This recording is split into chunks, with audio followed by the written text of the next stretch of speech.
जय हिंद फ्रेंड्स। मैं Abhay Rajput nation first civil service के प्लेटफॉर्म पे आप सभी का हार्दिक स्वागत करता हूँ। हमारे जो यूपीएससी 2020 के हिसाब से जो सीरीज चल रही है प्री के हिसाब से, ओके, तो नए बच्चों के लिए मैंने ये सीरीज चालू की है स्पेशली, क्योंकि जो बच्चे ऑलरेडी एग्जाम दे चुके हैं, फिर जो अभी जिन्होंने पिछले 1-1.5 साल से जो जिन्होंने प्रिपरेशन स्टार्ट की हुई है, उनको तो पता है कि प्रिपरेशन यूपीएससी किस तरह की जाती है और क्वेश्चन किस तरह पूछे जाते हैं। लेकिन नए बच्चों के लिए कि या फिर जो अभी फ्यूचर में प्लानिंग कर रहे हैं यूपीएससी के एग्जाम की प्रिपरेशन के लिए, तो उन लोगों के लिए यूपीएससी की प्रीलिम्स की तैयारी किस तरह की जाती है, कैसे नोट्स बनानी है, उसके लिए मैंने पर्टिकुलर सीरीज चालू की है। और जो बच्चे पहला ये मेरा वीडियो देख रहे हैं या फिर नए जिनके सामने पहले मेरा वीडियो आ रहा है, तो मेरा इंट्रोडक्शन देता है शॉर्ट में कि मैंने अपना ग्रेजुएशन 2018 में कंप्लीट कर लिया था। After that I started my preparation for UPSC, okay. और अभी फिलहाल मास्टर्स ऑफ कॉमर्स का मेरी रनिंग यूपीएससी के पैरेलल मेरी स्टडी चल रही है। लेकिन लॉकडाउन की वजह से कॉलेज वगैरह सब बंद हो चुका है, इसलिए जब तक कॉलेज नहीं खुल जाते तब तक सेल्फ स्टडी चल रही है। और जैसा कि आपको मालूम है कि यूपीएससी की प्रीलिम्स नज़दीक आ रही है, तो मेरी अपने सेल्फ स्टडी के साथ मैं चाहता हूँ कि कुछ इनोवेटिव मैंने जो चालू किया था लॉकडाउन में आइडिया, जैसे कि ये पढ़ाने का, खुद के घर में कुछ नया इनोवेटिव, जिससे कि हम बोरिंग भी ना हो और हमारी पढ़ाई भी कंटिन्यू रहे। और हालांकि मेरा 5 साल का टीचिंग का एक्सपीरियंस है, तो कहीं ना कहीं मुझे ऐसा फील हो रहा था कि डे टू डे एक्टिविटी में मेरी ऐसी कौन सी एक्टिविटी जो मेरी कम हो रही है या फिर मैं उसको कम महसूस कर रहा था। तो क्योंकि अक्सर मुझे 5 साल का मेरा पढ़ाने का एक्सपीरियंस रहा है प्राइवेट कोचिंग्स में, लेकिन लॉकडाउन की वजह से सब पोस्टपोन हो चुका है, सब बंद हो चुका है।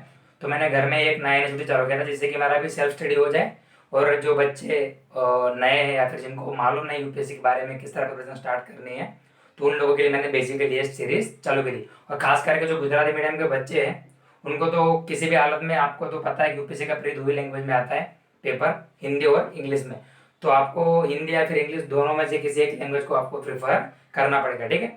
तो ये जो मैं प्रीलिम्स सीरीज जो मैंने चालू की हुई है 2020 के हिसाब से, ये मैंने करंट न्यूज से चालू की, ठीक है।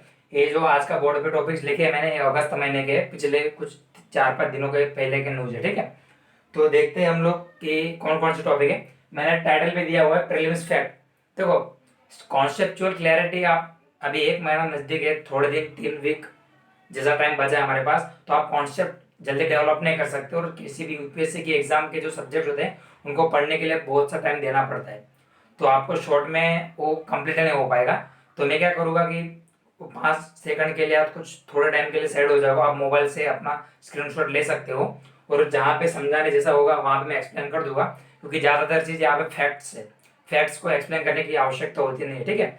लेकिन मैं मेरे सेल्फ स्टडी के लिए जो बोर्ड में कुछ बना रहा हूँ, हो सके कि यदि आप इस वीडियो को देख रहे हो और यदि आप एग्जाम को अटेम्प्ट अभी अपने देने वाले हो इस बार या फिर अगले साल के लिए, तो आप भी नए बच्चे नोट्स कैसे बनाना है वो जान सकते हो और किस तरह आप मेमोराइज कर सकते हो किसी भी चीज़ को, किस तरह टेकल कर सकते हो क्वेश्चंस को, वो आप इस सीरीज के माध्यम से जान सकते हो, ठीक है। तो देखते हैं आज हमारा प्रीलिम्स फैक्ट्स में कौन कौन से टॉपिक्स मैंने कवर किए हुए हैं। तो देखो, पहला है क्लासिकल लैंग्वेजेस इन इंडिया। देखो, इसके पॉसिबिलिटीज ज़्यादा है, क्योंकि पिछले कुछ दिनों में या फिर लास्ट कुछ मंथ में महाराष्ट्र का जो अखिल भारतीय महाराष्ट्रीय सम्मेलन है, साहित्य सम्मेलन, अखिल, ओके, ऑल इंडिया महाराष्ट्र साहित्य सम्मेलन है, उन्होंने महाराष्ट्र की जो मराठी लैंग्वेज उसको क्लासिकल लैंग्वेज का दर्जा देने के लिए, स्टेटस देने के लिए उन्होंने डिमांड की हुई थी। तो उसी की वजह से क्लासिकल लैंग्वेज का जो टॉपिक है वो न्यूज में आया है, तो प्री के हिसाब से हमारे लिए वो इम्पोर्टेंट हो जाता है, ठीक है।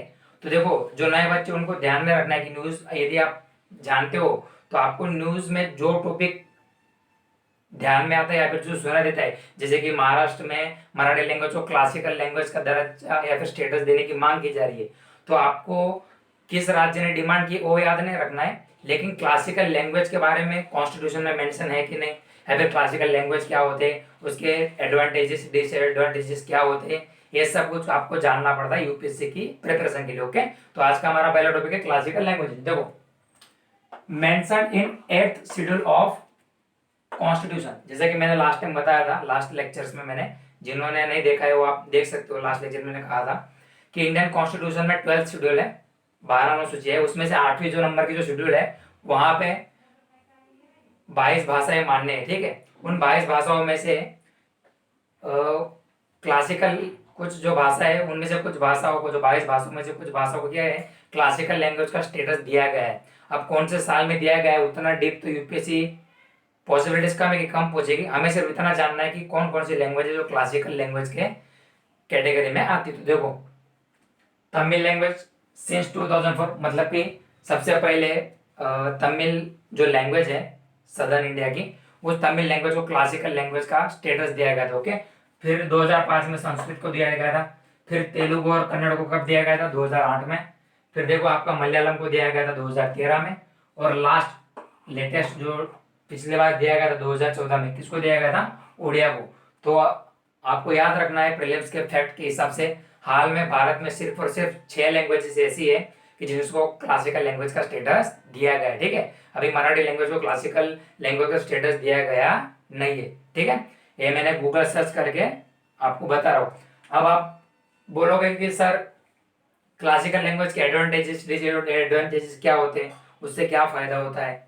ओके, तो ये सारे आप गूगल सर्च कर लेना, क्योंकि मैं प्रीलिम फैक्ट्स के हिसाब से पढ़ा रहा हूँ। क्योंकि प्रीलिम्स में आपको इतना डीप नहीं पूछेगा, आपको सिर्फ इतना पूछ जाएगा कि कौन कौन सी लैंग्वेजेस क्लासिकल लैंग्वेज की कैटेगरी में आती है। ठीक है, अब देखो, जो मिनिस्ट्री ऑफ कल्चर है प्रोवाइड्स, अब जो मिनिस्ट्री ऑफ कल्चर है वो क्लासिकल लैंग्वेज के रिगार्डिंग में काम करती है। ठीक है, तो क्या करती है? गाइडलाइंस रिगार्डिंग क्लासिकल लैंग्वेजेस, जो भी क्लासिकल लैंग्वेजेस है तो उसके रिगार्डिंग किसी भी लैंग्वेज को क्लासिकल लैंग्वेज डिक्लेयर करना है कि नहीं, और कौन कौन सी गाइडलाइंस होगी उसके लिए, वो कौन डिसाइड करता है? Ministry of culture. ठीक है, याद रखना, एग्जाम में आपको पूछ लिया जाता है कि कौन सी मिनिस्ट्री के द्वारा क्लासिकल लैंग्वेज को क्लासिफाई किया जाता है या फिर उसके लिए गाइडलाइंस इश्यू की जाती है। तो क्या आएगा? Ministry of culture.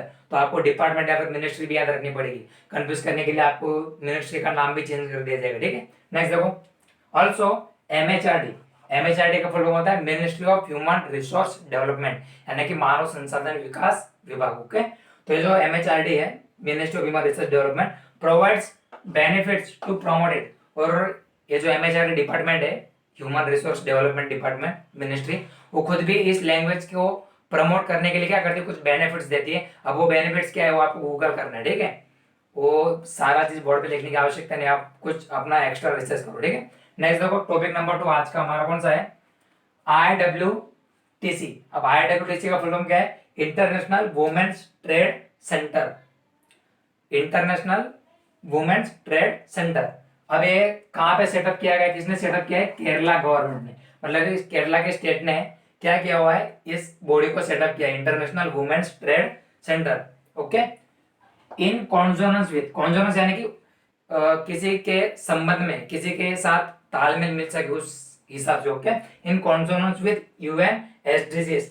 अब नए बच्चे या फिर जिन लोगों ने पहली बार सुन रहे हैं उनको बता दूं, यूएन एसडीजी का फुल फॉर्म होता है United Nations sustainable development goals. United Nations ने 17 सस्टेनेबल डेवलपमेंट गोल्स, यानी कि जो लंबे समय तक देश, विविध देशों का अपना अपना अलग अलग क्षेत्रों में विकास हो सके, ऐसे 17 गोल निर्धारित किए हुए हैं। तो उनको क्या बोलते हैं? Sustainable development goals. तो यूएन के एसडीजीज है, उसके पैरेलल में ही, उसको ध्यान में रख के ही केरला ने क्या किया हुआ है? केरला गवर्नमेंट ने IWTC को इस्टेब्लिश किया हुआ है। शायद आपको एग्जाम में पूछ लिया जाए कि ICTW जो IWTC है वो महाराष्ट्र के, या फिर सॉरी माय मिस्टेक, भारत के किस राज्य के द्वारा स्थापित किया गया? तो क्या आएगा आपका आंसर? केरला। बेसिकली जैसे छोटे क्वेश्चन यूपीएससी बहुत रेयर पूछती है, स्टेट पीएससी में यदि आप प्रिपेयर कर रहे हो तो आपके लिए इंपॉर्टेंट है। ठीक है, ये देखो नेक्स्ट टॉपिक, ये बड़ा इंपॉर्टेंट टॉपिक है, मिड डे मील स्कीम या फिर मिड डे मील प्रोग्राम। कब लॉन्च किया गया था? 1995 में। किसके द्वारा? गवर्नमेंट ऑफ इंडिया के द्वारा। कभी कभार ऐसा दे दिया जाता है कि गवर्नमेंट की कोई डिपार्टमेंट होते हैं या फिर मिनिस्ट्री होती है, उसके द्वारा भी लॉन्च किया जाता है। ठीक है, तो 1995 में मिड डे मील स्कीम या फिर मिड डे मील प्रोग्राम को लॉन्च किया गया था। इट्स, देखो यहाँ पे लिखा है, इट्स द, ध्यान दीजिए, it's the largest mid day meal scheme in world, not in India, not in Asia, but in the world. पूरी दुनिया में सबसे बड़ी से बड़ी जो कोई मिड डे मील स्कीम हो वो कौन सी है? इंडिया की। ठीक है, पूरी दुनिया में। कब लॉन्च की गई थी? 1995 में गवर्नमेंट ऑफ इंडिया के द्वारा। ठीक है, नेक्स्ट देखो, इट सप्लाइज, इट मतलब कि ये जो स्कीम है, इस स्कीम के अंतर्गत क्या किया जाता है? इस स्कीम के तहत it supplies free lunch on working days, मतलब कि जब स्कूल में बच्चे जाते हैं तो स्कूल में उनको, यानी कि जो गरीब बच्चे होते हैं या फिर जो स्कूल अफोर्ड नहीं कर पाते हैं, तो वो लोग ज़्यादा से ज़्यादा बच्चे स्कूल में अटेंडेंस दे। उनके बहुत सारे ऑब्जेक्टिव्स हैं, मैंने सिर्फ एक ही ऑब्जेक्ट लिखा हुआ है, मेन ऑब्जेक्ट। आप गूगल सर्च करना, उसके 6 या 8 ऑब्जेक्ट्स है, ठीक है। मैंने वो पढ़ लिया है, लेकिन स्पेस के लेक के कारण या फिर आप खुद, मैंने जैसा कि आपको बताया, आपको भी कुछ एक्स्ट्रा है, जब आप रिसर्च करोगे तो उसके साथ में आपको अलग अलग डिपार्टमेंट या फिर मिनिस्ट्री की इन्फॉर्मेशन पढ़ने का आपको मौका मिलेगा, और वो भी जरूरी है, ठीक है। तो आप वो देख लेना, क्योंकि बहुत से ऐसे उनके ऑब्जेक्टिव है, 7 या 8 ऑब्जेक्टिव है। मैंने सिर्फ मेन ऑब्जेक्टिव लिखा है कि ज्यादा से ज्यादा बच्चे स्कूल में एनरोल लेने की एंट्री ले, प्रवेश करे, या फिर उनकी जो अटेंडेंस है वो स्कूल में ज्यादा हो, ओके।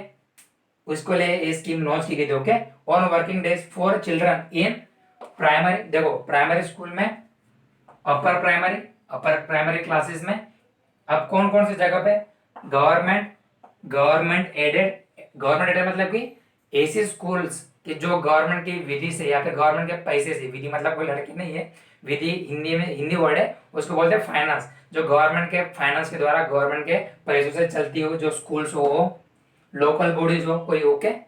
मदरसा, जो मुस्लिम कम्युनिटी के जो मदरसाज होते हैं वहां पे जो दिया जाता है, तो उन मदरसाज को भी कवर किया जाता है, और उनको क्या किया जाता है, उन सारी जगह पे मिड डे मील स्कीम को क्या इम्प्लीमेंट किया गया है, और फ्री लंच दे दिया जाता है बच्चों को, जिससे कि उनको, और फूड भी कैसा होता है, न्यूट्रिशियस हेल्थी फूड होता है, ठीक है। ऐसा नहीं कि उठा के दे दिया खाने के लिए, नहीं, न्यूट्रिशियस होता है, जिससे कि बच्चे हेल्थी रह सके और पेरेंट्स उनको मोटिवेट कर सके, अपने बच्चों को भेज सके, खास करके जो पुअर कैटेगरी के जो बच्चे होते हैं वो, ओके। नेक्स्ट, स्कीम के नाम से आपको बहुत सी चीजें पता चल जाएगी। It's covered by national security act 2013। It's very very important friends, याद रखना, नेशनल सिक्योरिटी एक्ट 2013, ठीक है। ये जो नेशनल सिक्योरिटी एक्ट है 2013 का, उसके तहत इस स्कीम को क्या है, इंप्लीमेंट किया गया है, या फिर इस एक्ट के अंतर्गत इस स्कीम को इंप्लीमेंट किया जा रहा है। अब इसके बारे में आपको गूगल सर्च करना है, ठीक है, कि नेशनल सिक्योरिटी एक्ट 2013 है क्या, किसने लॉन्च किया था, ठीक है। आपको होमवर्क। नेक्स्ट देखो, first implemented in Tamil Nadu.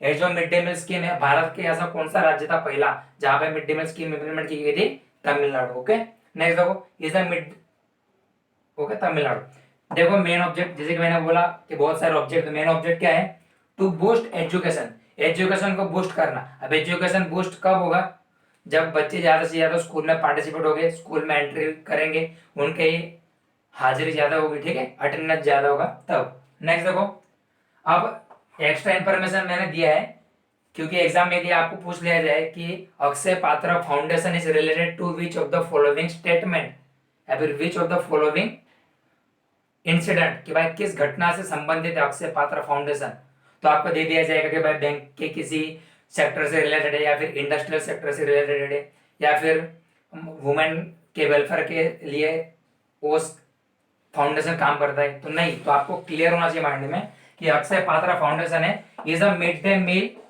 Non profit organisation. क्या है, एक ऑर्गेनाइजेशन है, फाउंडेशन है, कैसी है, नॉन प्रॉफिट। ऐसी ऑर्गेनाइजेशन कैसी होती है, नॉन प्रॉफिट, यानी कि जो प्रॉफिट के लिए काम नहीं करती। उनका उद्देश्य क्या होता है कि जो गरीब बच्चे होते हैं, या फिर गवर्नमेंट के द्वारा जो स्कूल्स या फिर कॉलेजेस चलती है, या फिर जो फुटपाथ पे जो कुछ गरीब होते हैं, उन लोगों को अनाज मिल सके, तो ऐसे बहुत सारे ऑर्गेनाइजेशन बॉडीज होती है। तो ऐसी एक बॉडी है अक्षय पात्रा फाउंडेशन। वो क्या करती है, एक मिड डे मील स्कीम चलाती है, एक फाउंडेशन है, कैसी है, नॉन प्रॉफिट, ओके। और देखो एक छोटी सी इंफॉर्मेशन है, फैक्चुअल डेटा है आपके, the smallest state in India, Bharat में सबसे छोटा राज्य, एरिया के हिसाब से आप देखो या फिर पॉपुलेशन के हिसाब से, तो सबसे छोटा कौन सा राज्य है, पहले नंबर पे गोवा है, सेकंड स्मॉलेस्ट कौन सा है आपका सिक्किम, और थर्ड स्मॉलेस्ट है आपका त्रिपुरा। आपको सिर्फ 3 याद रखने, ज्यादा याद रखने की आवश्यकता नहीं है। तो बस आज के लिए हम इतना ही रखते हैं। नेक्स्ट लेक्चर में हम देखेंगे कौन कौन से फैक्ट है, मैं अपने स्टडी के हिसाब से जो मुझे इंपॉर्टेंस लगेगा कि ये फैक्ट्स याद रखने जैसे, या फिर कुछ इंपॉर्टेंट टॉपिक्स हो गए पॉलिटी के या फिर अलग अलग सब्जेक्ट के, ठीक है, तो उसके बारे में हम डिटेल चर्चा करेंगे। और in the end as usual हर कोई चाहता है कि अपने चैनल को कोई लाइक करें, शेयर करें, सब्सक्राइब करें, तो आप भी एक छोटा सा प्रयास करो। जो बच्चे नए हैं या फिर जिनको मालूम नहीं, जो फ्यूचर प्रिपरेशन करना चाहते हैं, please it's my humble request to all of you कि आप ज़्यादा से ज़्यादा बच्चों तक मेरा चैनल शेयर कीजिए, ठीक है।